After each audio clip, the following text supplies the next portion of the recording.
नमस्कार दोस्तों, आप देख रहे हैं होम्यो मिरर। आज जिस विषय पर हम चर्चा करेंगे वो है how to manage acute cases.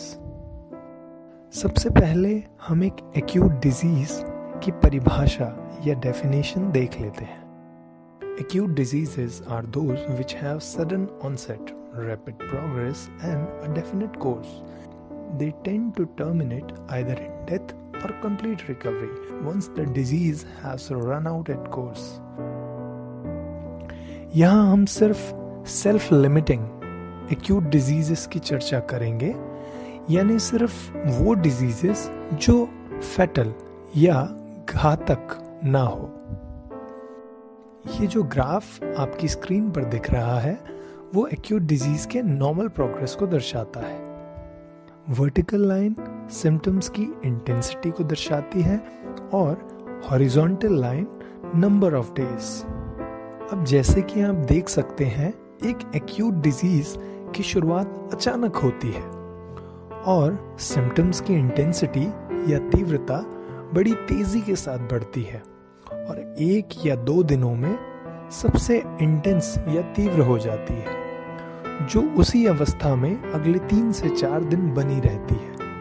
फिर धीरे धीरे सिम्टम्स की इंटेंसिटी कम होती है और अगले 2 या 3 दिनों में पेशेंट पूरी तरह रिकवर हो जाता है। अब ऐसे एक्यूट केसेस में अगर पेशेंट को कोई मेडिकेशन ना भी मिले तो भी एक बार जब वो डिजीज अपना कोर्स पूरा कर लेती है तो पेशेंट अपने आप रिकवर हो जाता है। चलिए अब हम देखेंगे कि ऐसे एक एक्यूट डिजीज को कैसे मैनेज किया जा सकता है। ऐसे केसेस को मैनेज करने के 2 तरीके हैं। पहला ये कि जब तक वो डिजीज अपना कोर्स पूरा नहीं कर लेती, हम अपनी दवाइयों से सिम्टम्स की इंटेंसिटी को थोड़ा कम कर सकते हैं। ये जो ग्राफ आप अपनी स्क्रीन पर देख रहे हैं, ये वही दर्शाता है। लाल लकीर उस डिजीज के नॉर्मल कोर्स को दर्शाता है और पीली लकीर हमारी रेमेडी का असर। जैसे कि आप देख सकते हैं, रेमेडी के असर से पेशेंट में सिम्टम्स की इंटेंसिटी थोड़ी कम जरूर हुई है, पर इसके बावजूद वो डिजीज अपना पूरा कोर्स कंप्लीट करती है।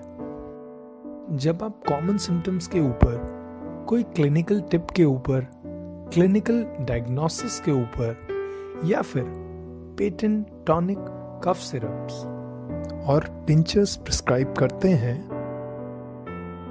अब दूसरा ऑप्शन है abort the progress of such acute diseases.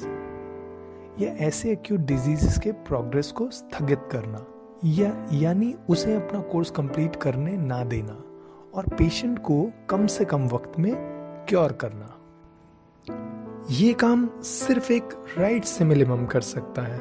जो ग्राफ आप देख रहे हैं वो एक करेक्ट सिमिलिम एक्शन को दर्शाता है। जैसे कि आप ऑब्जर्व कर पाएंगे, कोई भी एक्यूट केस को उसका कोर्स कंप्लीट करने नहीं देगा और पेशेंट 1/4 समय में रिकवर हो जाएगा। इसी को प्रैक्टिकली समझने के लिए चलिए हम आपको एक उदाहरण दिखाते हैं। जैसे कि आप देख रहे हैं, ये एक 2 साल का बच्चा है जिसको एक दिन से वायरल फीवर, सर्दी और खांसी है। आप वीडियो में देख सकते हैं, there is watery discharge from nose, itching inside the nose, temperature भी रेज्ड है और बच्चे को खांसी भी है। अब ये सब तो हुए common symptoms of disease.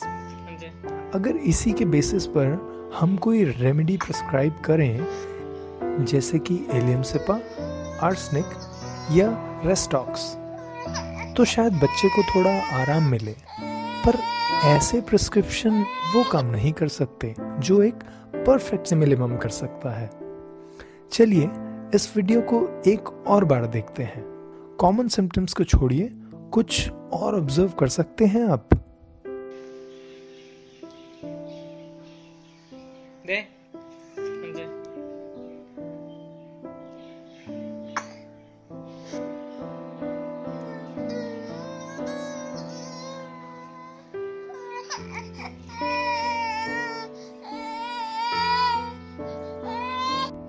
Irritability, desire to be carried. और आप अपने स्क्रीन में देख सकते हैं कि डिटेल्ड केस टेकिंग से और क्या क्या सिम्टम्स हमने ट्रेस किए। अब इन सिम्टम्स के बेसिस पर एक्यूट टोटलिटी फॉर्म की गई जो चैमोमिला इंडिकेट कर रहा है।